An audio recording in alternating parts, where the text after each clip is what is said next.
Hello à tous, j'espère que vous allez tous très très bien. Aujourd'hui je vous retrouve pour ma toute première vidéo un peu interview puisque comme vous le voyez nous sommes deux, donc j'ai le grand plaisir d'accueillir Max sur la vidéo. Tu peux dire bonjour à la communauté. Salut. Et donc je l'accueille parce qu'il a sorti un livre que je vous représenterai plus en détail dans la dernière partie de la vidéo, mais en gros c'est un livre qui s'appelle Jamais 309, qui raconte en fait, qui est un livre un peu biographique, qui raconte la période des 16 aux 20 ans de Max qui ont été jonchés par une leucémie.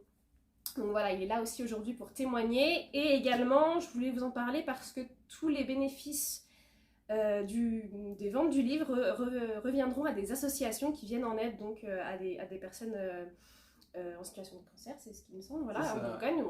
Pareil, je vous en reparlerai tout à l'heure et je vous mettrai également le lien en barre de description si jamais vous voulez vous procurer le livre. Donc voilà. Bon bah écoute, moi j'ai mes petites questions. Je pense qu'on peut commencer avec la première partie. Du coup, première partie, déjà est-ce que tu peux nous parler un petit peu de globalement ce qui t'est arrivé? Du coup moi je m'appelle Max, j'ai 22 ans comme tu l'as dit. Ouais. Et en 2016, donc quand j'avais 16 ans, à la fin de mon année de première au lycée, on m'a diagnostiqué une leucémie myéloblastique. Donc c'est, comme on le sait, c'est un cancer du sang, en gros, entre guillemets, pour faire simple. Et voilà, j'ai été hospitalisé au CHU à Dijon pendant 9 mois et demi globalement. Et voilà, suite à, dans le dernier mois, dans les 2 derniers mois, peut-être, je ne me rappelle plus exactement, j'ai perdu la vue suite à un peu les conséquences de la maladie, on va dire, qui ont fait que j'ai été en ce qu'on appelle l'aplasie, donc c'est les défenses immunitaires qui sont à plat, totalement à plat. Et du coup, voilà, puis j'ai chopé un truc, on ne sait pas exactement ce que c'est, il n'y a jamais de biopsie ou quoi qui ont été faites pour savoir ce que c'était exactement. Mais le fait est que du coup, j'ai perdu la vue, et voilà, du coup, j'avais un peu avant mes 17 ans. Et du coup, voilà, globalement. Puis après, j'ai refait une année de terminale. D'accord. Et après mon année de terminale, je suis rentré en études de kiné ici à Lyon en 2018. Et donc, tu as fait un bac STI?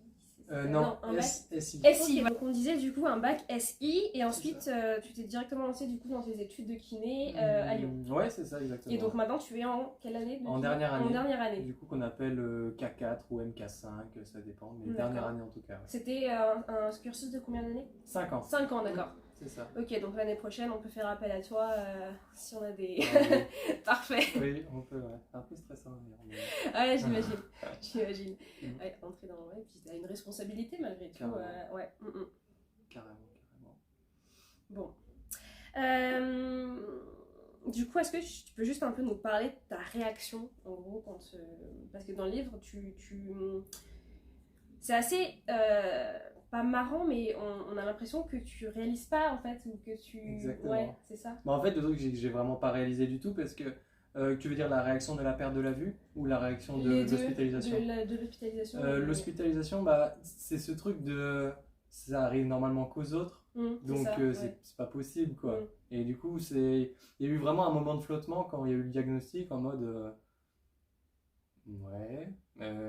qu'est-ce qui se passe? Mes parents sont bien là, je suis pas dans un rêve, il se passe vraiment quelque chose. Et du coup, il y a un peu vraiment un moment de flottement où tu sais pas trop ce qui se passe. Et là, quand j'ai vu mes parents s'écrouler, je me suis dit, ah ok, peut-être qu'effectivement il y a un truc qui se passe. Et après, c'est que quelques minutes après, quand le médecin est sorti de la chambre, que là j'ai réalisé. Je me suis dit, ah ouais, c'est chaud quand même. Donc voilà, ça c'était le diagnostic du coup de la leucémie. Et concernant le diagnostic de la cécité, j'étais en réanimation à l'époque, et j'étais shooté à la morphine, donc vraiment j'avais des hallucinations de fou, j'étais sur une autre planète, exactement. Donc quand on m'a dit tu reverras plus jamais de la vie, ah non, en fait il y a eu tu reverras plus jamais de la vie, j'avais repris mes esprits, donc c'était plus difficile. Mais le début de la cécité, donc comme je te disais, j'étais en réa et j'avais des hallucinations. Donc t'en parles aussi d'ailleurs dans le livre. C'est ça, un chapitre, exactement. Et du coup j'étais plongé dans le noir, mais je me dis c'est juste que j'ai les yeux qui se ferment et tout, que j'étais pas conscient de ce qui se passait, et du coup ça me faisait pas grand chose. Et après, c'est le moment où j'ai repris un peu conscience. Là, il y a eu la phase, je me suis dit, ça reviendra sûrement. Les médecins, ils vont me faire 2-3 trucs et puis ça va revenir, donc il n'y a pas de problème. Donc il y a eu cette phase-là aussi qui était cool parce que je me suis dit, bon, tranquille, ça va passer. Et après, il y a eu la phase où on m'a dit, non, tu ne reverras plus jamais de la vie. En plus, là, je me rappelle, l'ophtalmo n'était Ouais. pas très empathique, quoi. Donc c'était bien dur. Et du coup, cette phase-là, c'était dur. Je me rappelle, c'était un lundi. J'avais rendez-vous en ophtalmo le matin vers 10h. Et cette phase-là était très dure. Cette journée était très dure. Mais dès le lendemain matin, on m'a dit, ah, il y aura peut-être moyen que tu sortes le vendredi même de l'hôpital. Et du coup, l'histoire de la cécité, c'est un peu passé. Ouais, il y avait une espèce de balance. C'est ça. Voilà, Je me dis, ouais, effectivement, j'avais quasiment oublié la cécité. Ouais. Je me suis dit, ok, maintenant, objectif sortir de l'hôpital. Et du coup, j'ai tout fait, j'ai tout mis en œuvre pour pouvoir sortir avec la kiné. Peut-être d'ailleurs pour ça que je suis aussi attaché à la kiné, c'est Ouais. que la kiné qui m'avait remis sur pied avait été trop bien, quoi, formidable. Et du coup, voilà, puis ouais, il y a eu cette phase de il faut que je me remette sur pied, il faut que je sorte de l'hôpital. C'est ça. Et une fois sorti de l'hôpital, il y a eu toutes les histoires de rééducation, il faut que je revoie ma famille, il faut que je refasse ci, que je refasse ça, etc. Donc c'est très souvent passé au second plan, un peu la cécité. D'accord. Et du coup, vu que ça passait chaque jour au second plan, il y a eu toujours ce truc de ça passe au second plan, j'ai autre chose à faire à côté. Et du coup, je le vis. Puis maintenant, je le vis bien parce qu'à force de l'avoir vécu, j'ai réussi à vivre avec. Voilà, du c'est coup, ça, tu te réadaptes à vivre avec. C'est ça. Il y a toujours des moments un peu de moins bien, bien Ouais. sûr, mais il y a vraiment qu'un lundi où c'était horrible. Et merci la morphine, du coup. Le jour, ouais. Merci la morphine de ne pas m'avoir fait vivre un enfer avant, quoi. Ouais, j'imagine. Et est-ce que tu as eu une phase de déni un peu où tu t'es dit non, mais les médecins ils se trompent, genre ça va revenir, ou vraiment tout de suite tu te dis bah ok, s'ils me disent que c'est ça, c'est ça. Ma phase de ça va revenir, c'était la phase où où le diagnostic n'était pas vraiment posé de cécité Voilà. complète. Donc, quand on m'a dit ce sera plus jamais, tu verras plus jamais, c'est vrai que je me suis pas dit non, ils disent n'importe quoi. J'étais juste énervé de la façon avec laquelle ils m'avaient dit ça. Ah oui, d'accord, c'était vraiment. Et je me suis dit, mais tu dis pas que quelqu'un ne verra plus jamais de sa vie sur ce ton-là, quoi. Ah oui, c'était pas vraiment humain, pas délicat. C'était pas délicat, pas très délicat, non. Donc voilà. Mais non, je ne pas trop de déni, je crois pas. Ok. Ouais, ça s'est manifesté d'autres mécanismes de défense, mais pas trop le déni, je pense pas, non. Alors dans le livre tu parles de quelque chose que j'ai eu du mal à me représenter et je voudrais que tu décrives un petit peu, c'est cette espèce de bulle de 4 mètres carrés où tu vivais. Enfin c'est pas que c'était pas bien écrit que j'ai eu du mal à me représenter, hein, c'est juste que c'est tellement ça paraît tellement bizarre en fait de se dire que tu vis dans une petite bulle stérile que du coup je voulais que t'en parles un peu, juste que tu décrives un peu comment dire, t'imagines une tonnelle un peu, donc 4 poteaux verticaux qui sont aux 4 angles. Au-dessus il y a un toit et les pans verticaux de cette tonnelle c'est fait par des lames en plastique, comme je crois dans les chambres froides, quand tu rentres dans les chambres froides de magasins, de trucs comme ça, c'est des lamelles qui se collent l'une aux autres comme ça. Et du coup, et à l'intérieur de cette tente, il y a l'air qui est renouvelé tout le temps, sans cesse. Et du coup, il y a sans cesse un vrombissement permanent pour permettre le renouvellement de l'air. Et du coup, c'est un peu à ça que ça ressemble. Et vraiment, j'ai vécu 9 mois et demi, pas 9 mois et demi, parce qu'en réa, j'étais pas dedans, mais 8 mois dedans, quoi. Et comment on fait pour pas tourner en rond dans ce... on tourne en rond. On tourne en rond, carrément. Mais il y avait pas mal de temps où j'avais pas vraiment... Je me posais pas vraiment la question parce que j'étais tellement mal que tu penses pas vraiment à ce qui se passe autour. Tu as juste envie de vomir, envie de mal à la tête, des trucs comme ça. Donc voilà. Mais c'est vrai que quand je reprenais, pas reprenais confiance, mais quand je rentrais dans une routine plus normale, on va dire, plus habituelle, c'est vrai que on fait vite le tour, quoi. Heureusement, j'avais une PS4, j'avais un ordi, j'avais un téléphone. Donc voilà, puis il y avait tout le temps mes parents qui étaient en dehors du flux, donc enfin ça s'appelle un flux du coup. D'accord, Et il y avait tout le temps mes parents qui étaient en dehors du flux, donc on peut discuter quand même à travers les lamelles, mais c'est pas comme quand il y a quelqu'un dedans, quoi. Parce que tes parents étaient vraiment du coup là, ils essayaient d'être là au max. Ils ont été absents une nuit pendant les 9 mois et demi. D'accord. Donc ça c'est trop cool, ils sont intervertis parce que ma mère du coup est instite et du coup elle avait pris un mi-temps annualisé, donc elle n'avait pas travaillé du tout le premier semestre de 2016-2017. Et du coup voilà, et du coup elle était là la semaine et mon père venait les week-ends et du coup il switchait, ma mère rentrait chez nous les week-ends pendant que mon père venait la week-end et il s'inversait comme ça tout le temps. D'accord. Et il dormait avec toi? C'est ça, ouais. Ouais. Ils ont fait un peu une exception à l'hôpital parce que non, c'est pas forcément ça. Du coup, donc, ça a coupé, donc je te repose la dernière question. Donc tes parents étaient, du coup, ils dormaient avec toi même à l'hôpital. C'est ça, ouais. Comme je disais, ils s'alternaient. Ma mère était là la semaine, mon père là les week-ends. Il y avait ma soeur aussi qui est passée quelques jours. Mais vu qu'elle est en études à Chambéry, c'était un peu plus compliqué. Ah oui. Chambéry-Dijon, c'est un peu plus compliqué. Mais du coup, voilà, ouais, ils s'alternaient. Il y avait toujours quelqu'un qui dormait avec moi. Et les pauvres, on s'en rend compte maintenant avec le Covid, parce qu'on a l'habitude de porter les masques. Mais eux, quand ils étaient dans la chambre, quand ils dormaient, ils avaient Charlotte et masque obligatoire. Ah oui. Donc ils dormaient avec le masque même. Wow. Ils dormaient toute la journée avec le masque, plus dormir avec le masque. Plus... on se dit que c'est un peu une horreur quoi. Ouais. Je voulais aussi te demander, est-ce que tu as eu une forme de jalousie? Tout à l'heure tu disais que tu réalisais pas trop parce que tu te disais c'est que les autres. Est-ce que tu as eu une forme de jalousie en te disant mais pourquoi moi et pas mes potes? Pourquoi eux ils vivent leur vie et moi je suis là? Bah pas jalousie en ce sens pourquoi mes potes et pas moi, mais dans le sens juste pourquoi moi quoi, pourquoi il se passe ça moi. Ça s'est passé au tout début, c'est pour ça que je me rappelle plus très bien exactement, mais je sais qu'au début c'était je repensais à tout ce que j'aurais pu faire si j'étais pas là. Et puis au fur et à mesure du temps, tu vis en fait dans un espace spatio-temporel un peu différent, tu vois, tu as l'impression que la vie en dehors de l'hôpital elle s'arrête. Parce que vu que je sortais pas de mes 4 mètres carrés, du coup je savais pas du tout ce qui se passait, même dans le couloir je savais pas ce qui se passait. Et du coup vraiment je vivais dans un autre espace-temps.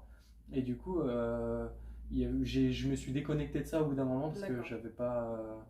je connaissais pas la réalité quoi. Mais au début quand j'étais encore dans cette transition entre la réalité et l'hôpital, effectivement ça a été dur de me dire mais pourquoi moi, et puis si j'avais pas été là j'aurais pu faire ça, puis j'étais censé partir en vacances avec mon oncle et ma tante, et puis je rêvais de mes vacances que finalement je pouvais pas vivre, etc. Donc c'était horrible les premiers temps.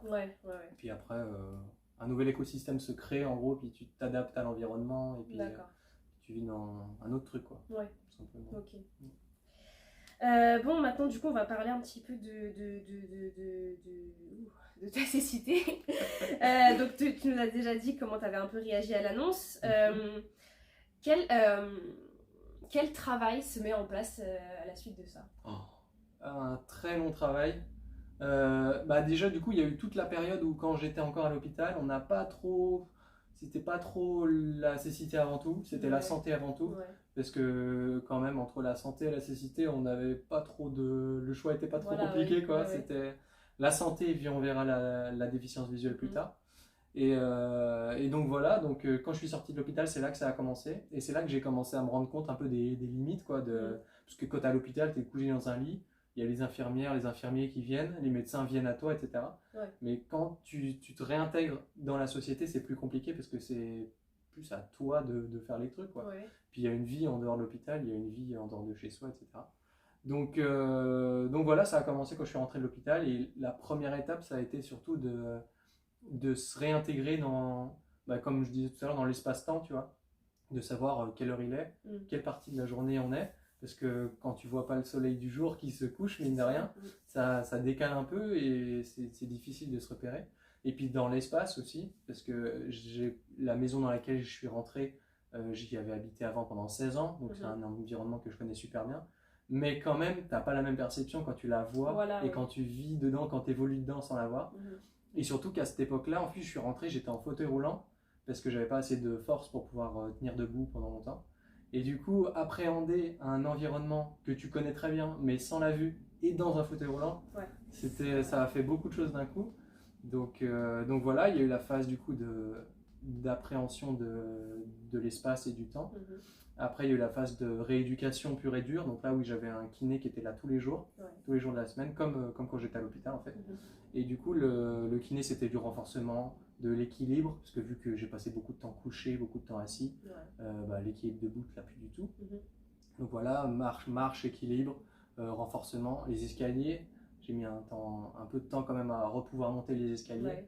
Donc voilà, puis une fois que le physique, je suis apte à supporter une vie entre guillemets quotidienne normale, Là, il y a eu l'étape plus d'adaptation fonctionnelle à l'environnement. Donc là, c'était plus des trucs du style apprendre à couper sa viande, apprendre à trouver sa nourriture dans son assiette, Ouais. apprendre à servir son verre sans déborder. Ah, c'est fou, c'est des choses auxquelles en fait tu penserais jamais. C'est ça, ouais, c'est des tu trucs tout penserais cons. jamais avoir à apprendre. C'est ça. Donc il y a eu toute cette phase-là, il y a eu la phase horrible de locomotion, donc apprendre à marcher dans la rue. Parce que marcher dans la rue, quand on voit pas, c'est... On a beau avoir une canne, mais les débuts, moi je sais que j'étais tétanisé. Ouais, Quoi. ouais. Et du coup, j'ai eu une instructrice en locomotion qui s'appelait Aline, qui était formidable, avec qui on a beaucoup travaillé dans la rue. Et du coup, j'ai passé beaucoup de moments de stress être dans la rue, à essayer de me déplacer. Là, je suis encore un petit peu stressé, tu vois, ça fait 5 ans. Ça fait 5 ans et là, les déplacements, ça commence à aller. Mais je suis toujours encore stressé quand je sors dehors et quand je marche dans la rue. Donc, quand c'est un endroit que tu connais pas, plus. C'est pour ça que les endroits que je connais pas, heureusement qu'il y a Audrey qui est là pour pour m'accompagner, parce que les endroits que je connais pas, j'y arrive encore pas. Donc voilà, mais ouais, étape par étape en fait. Et c'est comme ça, étape par étape, que je suis redevenu, entre guillemets, comme avant, quoi. Et après l'étape de la locomotion, de tout ça, il y a eu l'étape de reprendre les cours. Parce que du coup, je suis retourné en cours. Je suis rentré de l'hôpital le 14 avril et j'ai repris les cours en septembre. Là, du coup, j'étais accompagné, j'avais une AVS aussi, enfin 2 AVS différents. Et donc, il y a eu l'étape de l'apprentissage des cours. Quand j'ai su que j'allais rentrer à l'IFMK, donc à l'école de kiné, il y a eu l'étape où il faut que je m'autonomise, parce que l'IFMK, quand j'ai fait mon rendez-vous de préadmission là-bas le 18 janvier 2018, ils m'ont dit scolairement c'est cool, tout va bien, sauf qu'il faudra gagner en autonomie, parce que je vais être quand même tout seul à Lyon, quoi, alors que je viens d'une petite ville. Je vais être tout seul à Lyon, il va falloir que je me fasse à manger, il va falloir que je fasse mon ménage, que je sache gérer un appartement tout seul, que je gère les cours en plus de ça, que je gère les trajets. Donc ils m'ont mis un peu un ultimatum sur l'autonomie. Donc là j'ai redoublé un peu d'efforts sur ce qu'on appelle les AVJ, donc les activités de la vie journalière. Et donc voilà, un peu, puis après le sport qui a repris, puis après j'ai repris la musique. Puis étape par étape, j'ai réussi à peu près à redevenir comme à peu près. On va en parler. Et du coup, juste une petite dernière question sur la cécité. Est-ce que, donc tu parlais du sport à l'instant, est-ce que le sport ça aide à accepter et à se dire, en fait, parce que c'est aussi ce que tu dis dans ton livre, c'est que c'est pas une fin, c'est le début d'autre chose, mais du coup c'est... Est-ce que le sport ça aide à se dire, en fait voilà, je suis capable, je peux faire... De ouf. Du coup, j'ai recommencé le sport par l'escrime, parce qu'avant de perdre la vue, j'en avais fait pendant 9 ans. Donc, c'était logique que je recommence par l'escrime. Et du coup, c'est ce que j'ai fait. Et j'ai eu pas ce déclic, mais de me dire, ah ouais, effectivement, l'escrime, ça peut se faire. Et puis, l'avantage de l'escrime aussi, c'est que c'est un sport où on est tout seul face à l'adversaire. C'est l'un des rares sports pour déficients visuels où on n'est pas guidé par qui que ce soit. Donc, c'est vraiment toi face à l'adversaire. Et du coup, d'être tout seul face à l'adversaire, je me suis rendu compte qu'en fait, quand je suis tout seul, j'arrive quand même à faire des trucs. Et j'ai eu ce petit truc-là. Ça te donne une confiance en toi. Ouais, c'est ça, carrément. Et puis après, il y a eu la phase au-dessus quand j'ai découvert le surf. Et ma première séance de surf, je suis sorti, pas forcément la première séance, mais je suis sorti en me disant ah ouais, effectivement, même si j'y arrive pas, je peux tester des trucs, quoi. Et l'escrime m'a dit ouais, je peux faire des trucs. Et le surf m'a dit je peux tester des trucs. Et c'est pour ça que maintenant, quand on me propose des trucs, je teste, je vois si ça passe, si ça passe, ça passe, si ça passe pas, tant pis. Mais au moins, j'aurais testé. Et c'est ça le surf qui m'a vraiment débloqué, je pense. Parce que j'osais pas rien faire, mais j'osais pas faire grand chose. Je restais dans mon truc de dire mais s'il se passe ça, comment ça se passe? Mais vraiment, le surf, ça m'a libéré, quoi. Et maintenant, il y a un pote, mon coloc, qui fait du patin à glace de temps en temps. Et un jour, on allait avec Audrey à la patinoire, je suis allé tester. J'y arrivais pas très bien, mais tu vois, j'ai testé. Et je pense que si le surf était pas passé par là, je me serais dit non, j'y arriverais pas à la patinoire, ça sert à rien d'essayer. C'est un exemple con, mais il y a ça, il y a l'acrobranche, les trucs comme ça, le kayak, les trucs comme ça. Je pense que le surf, ça m'a bien débloqué là-dessus. Ouais, ça t'a bien, de ouf.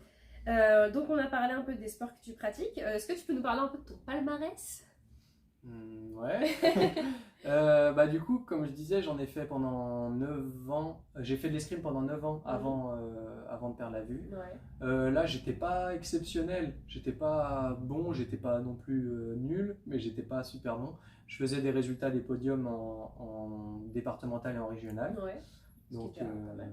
ce qui est pas mal, mais ce qui est pas non plus exceptionnel. Ouais.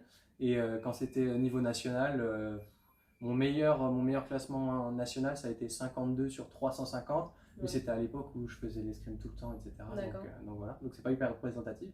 Et depuis que j'ai perdu la vue, l'avantage c'est qu'on est beaucoup moins dans les catégories. Et en escrime, je sais que le fait que j'ai fait de l'escrime avant en voyant, je pense que ça m'a pas mal aidé. Parce que là, du coup, les 2 derniers championnats de France, je termine deuxième. D'accord. Donc c'est très cool. J'avais jamais réussi à me qualifier Félicitations. Merci.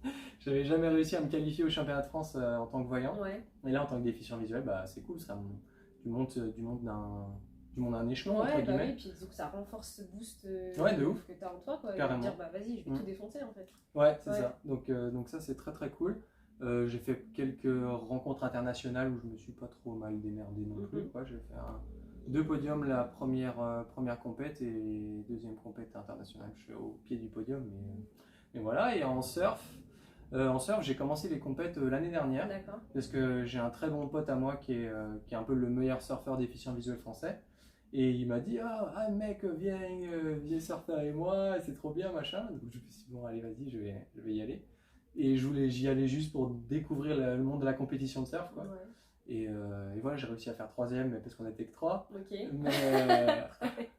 Mais l'ambiance était trop cool. Et c'est surtout ça que j'en retire, c'est que quand je vais à des compètes d'escrime, j'ai le stress parce que j'ai un minimum d'enjeux. Ouais. Parce que l'escrime, c'est quand même mon sport depuis très longtemps, donc il y a de l'enjeu, quoi. Et alors qu'en surf, j'y vais vraiment pour m'éclater. Donc, oui, voilà. Ouais. Donc vraiment aucun stress, aucun enjeu. J'y vais, c'est pour le fun et tout, donc c'est trop bien. Puis l'ambiance est vraiment hyper cool, donc voilà. Ok. Et donc, encore plus, c'est-à-dire que est-ce qu'il y a d'autres sports que tu aimerais tâter du terrain, que dans lequel tu aimerais te lancer? De ouf. J'avais l'an dernier, mon coloc est biathlète, et il est allé aux Jeux paralympiques de Pyeongchang en 2018 en biathlon et en ski de fond. Ouais. Et du coup, il m'avait dit un jour, viens, on passe 3 jours à la montagne, on fait du ski de fond ensemble, ça va être trop cool, etc. Donc j'étais allé, j'avais fait 3 jours de ski de fond avec lui, 2 jours de ski de fond, ouais. Et c'était trop cool, j'avais trop kiffé. Et donc pourquoi pas un peu approfondir cette idée du ski de fond, parce que j'aime bien. Je voulais tester le snow aussi, j'aimerais trop tester le snow, mais le problème c'est que la plupart des écoles que je contacte, ils me disent ah ouais, mais il faut venir en dehors des vacances scolaires, parce que c'est là où il y a le moins de monde sur les pistes, et c'est logique. Et du coup voilà, c'est un peu compliqué pour me dépatouiller. C'est le snowboard. Le snowboard, ouais, c'est ça, ouais, pardon. Mais ouais, c'est ça. Puis voilà, hein, y a pas... Le judo, j'aimerais bien retester le judo, parce que j'en ai fait quand j'étais petit, j'en ai fait une petite dizaine d'années. D'accord. Et j'aimerais trop m'y remettre aussi. Pour essayer. Puis en vrai, tout me fait kiffer. Hein. J'aime moins juste les sports, genre cyclisme, natation, course à pied. Ouais, c'est moins les trucs qui me font triper. Ouais. Mais sinon, en vrai, je suis ouvert à tout. Ouais, je suis chaud pour tout tester. Hein, en sportif dans l'âme, quoi. Oui, pas tant que ça. Bah, quand même. J'ai pas la mentale de sportif. Ah, tu crois? Ouais.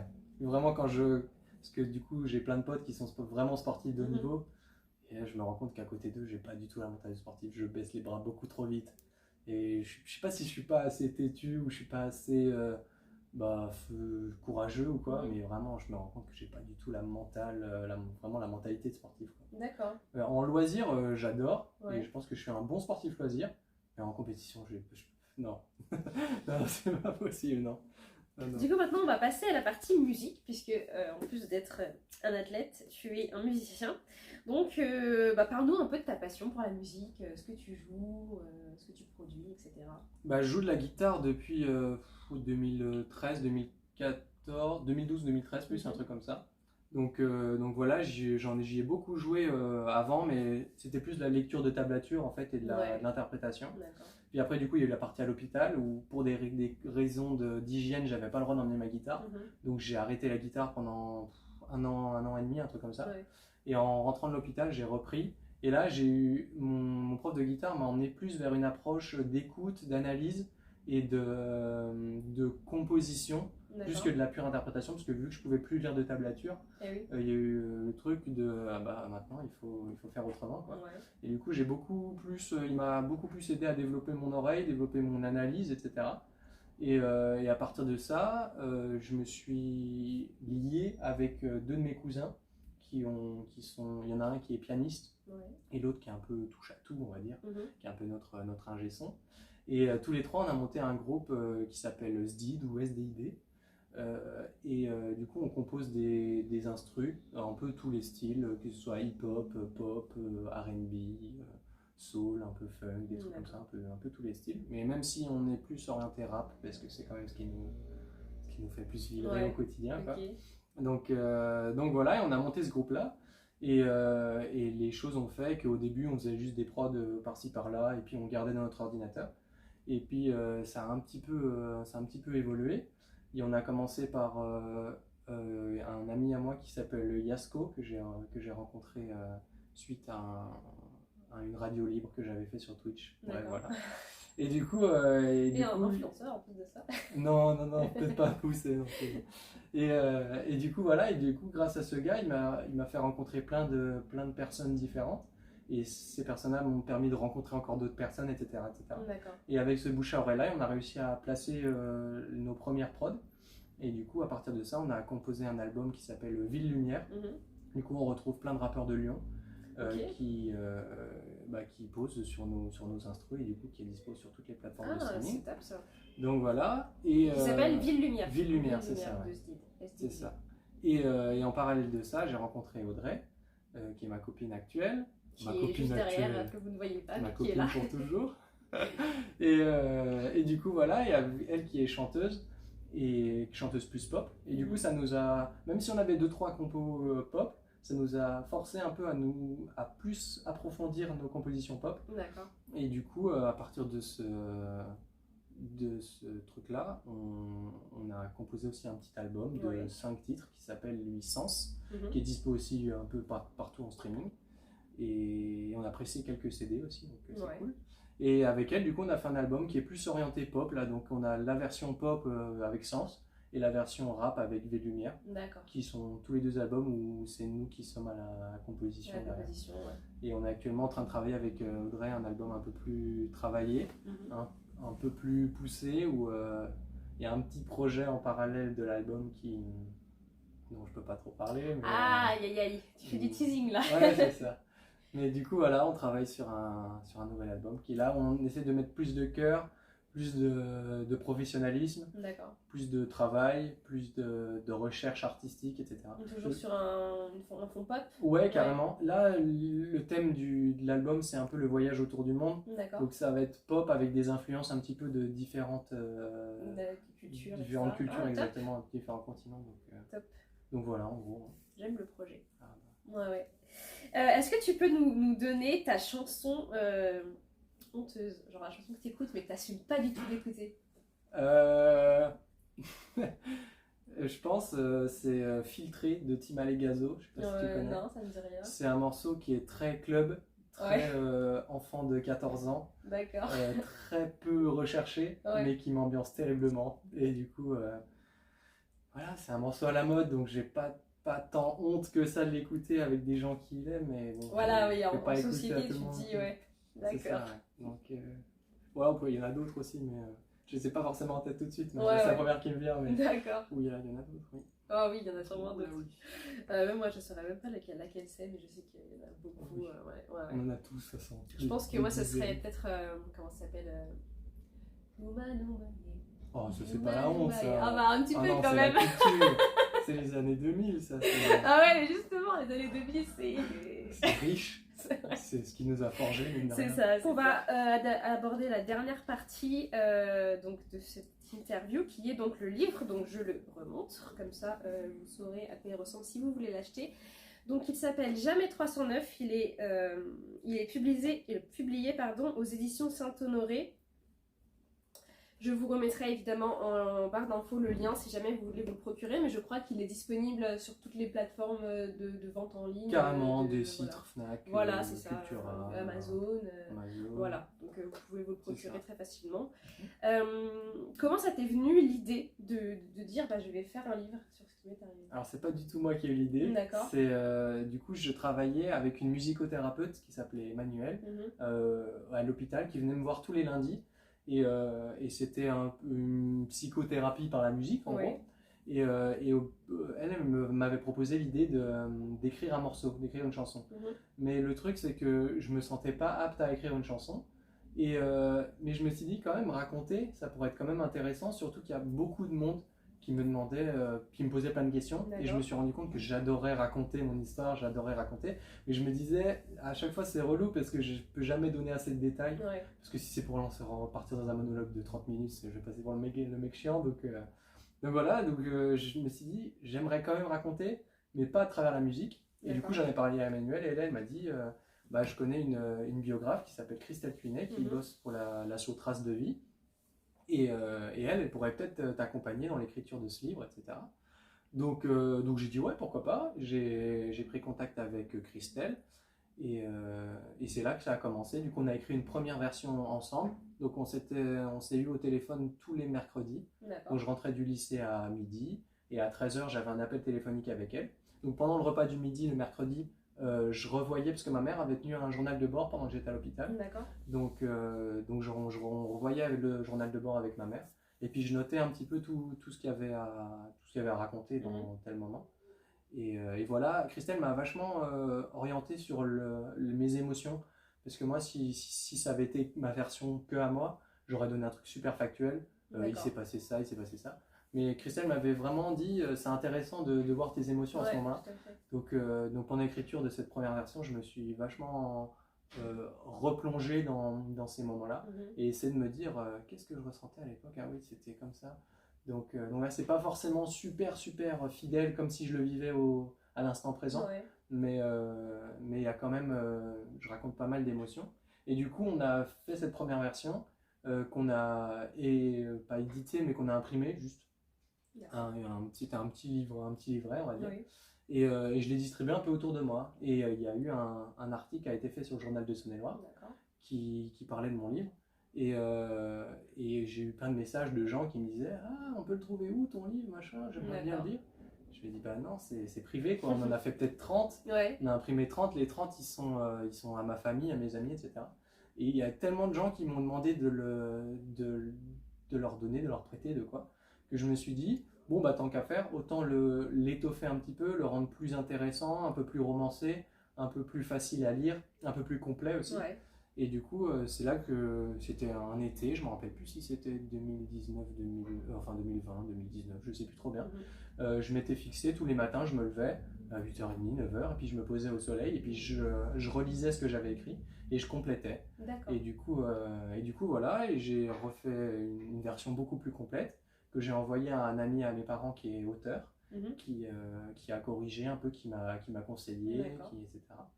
Et une fois que j'ai eu ce tapuscrit terminé, je l'ai proposé à 2 maisons d'édition, dont les éditions Saint-Honoré, qui ont kiffé le projet, qui ont accepté de me suivre sur l'édition de ce livre. Donc voilà où on en est aujourd'hui.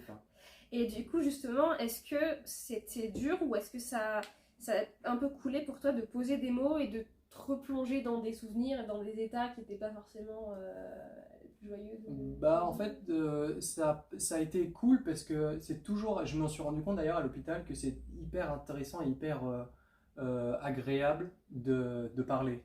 Et ça, je m'en étais jamais rendu compte avant, que raconter ce qu'on vit quand j'avais des séances de psychologie, quand j'étais à l'hôpital, je me rendais pas compte, mais en fait, parler, raconter ce qu'on ressent, raconter ce qu'on vit exactement, tout simplement, c'est hyper intéressant et c'est hyper agréable.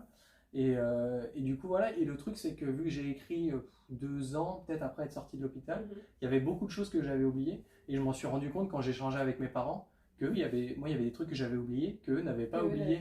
C'est ça. Et j'ai l'impression que mon cerveau a fait un tri.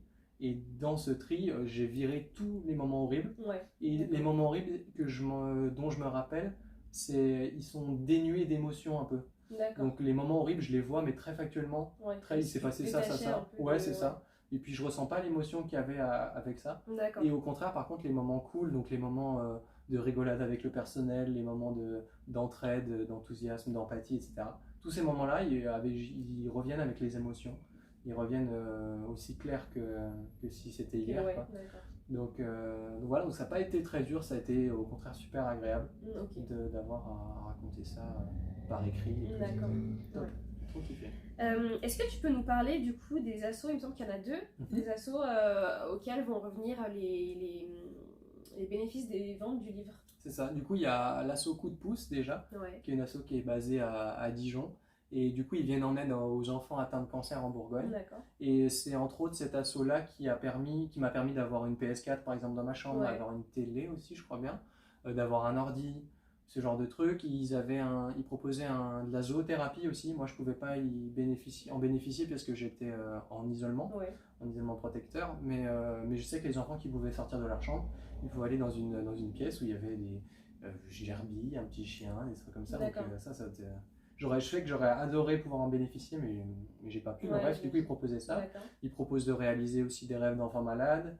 Plein de trucs trop bien. Ouais. Et du coup, je me suis dit, bah, c'est indispensable vu que c'est grâce à eux que je suis encore ici, que j'ai encore le sourire un peu. Voilà, c'est vraiment eux qui humanisent en fait Ouais, l'hôpital. de fou, c'est ça. Ouais. Donc c'est pour ça que je me suis dit, bah, indispensable déjà de reverser les fonds à une partie à eux. Ouais. Et l'autre asso, c'est Traces de vie, du coup, dont je sais pas si elle est employée ou si elle est bénévole, mais qui emploie, ou bref, Christelle Cuinet, du coup, qui a été ma biographe. Et du coup, pareil, eux, ils viennent en aide aux enfants, pas aux enfants, aux adultes en soins palliatifs ou qui sont atteints de maladies graves. Donc c'est toujours autant des pathologies qui sont vraiment pas drôles. Ouais. Et voilà, et du coup, pareil, vu que Christelle m'a été hyper un soutien énorme dans l'écriture de mon livre, et pareil, sans elle et sans Traces de vie, le livre ne serait pas du tout là où il est aujourd'hui.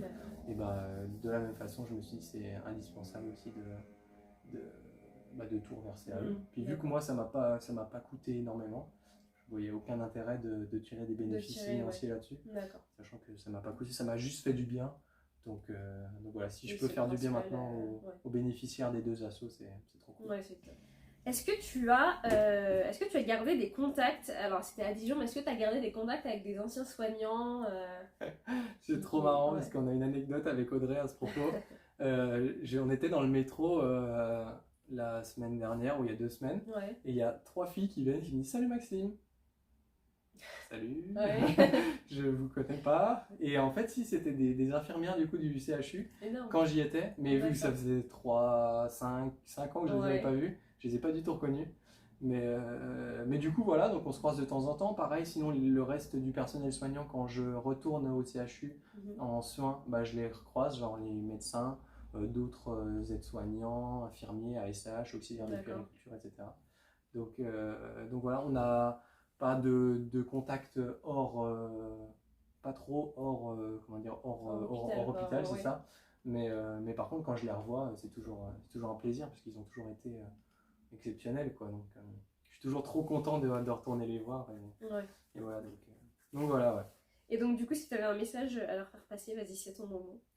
Bah merci, juste merci. Je sais pas trop ce que je peux dire d'autre parce que je me suis rendu compte que à travers eux, que l'être humain est quand même super bon. Il y a vraiment du bon. Il y a vraiment du bon de se dire qu'il y a des gens qui sont prêts à donner leur santé. Parce que j'ai eu des retours quand tu es infirmière en hémato-oncopédiatrique. Tu vois des enfants toute la journée qui ont des cancers, tu vois des enfants qui meurent. Et de se donner pour permettre à ces gens-là de vivre, etc.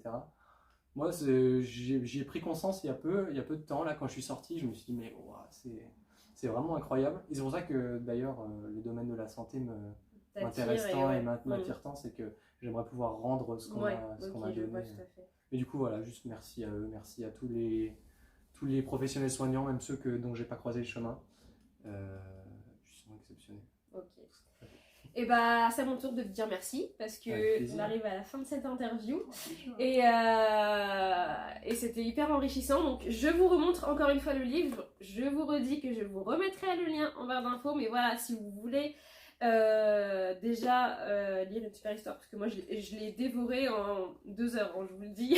Clairement, je l'ai ouvert et je l'ai refermé, c'était la fin, je l'ai pas lâché. Donc voilà, si jamais vous voulez alors je dirais pas lire une super histoire parce que voilà, le fond est pas voilà, pas rigolo, mais c'est, enfin, moi j'ai trouvé ça hyper enrichissant et en fait ça nous remet aussi un peu à notre place dans le sens où on se dit bah, en fait moi je suis pas si mal là où je suis en fait, dans ma vie.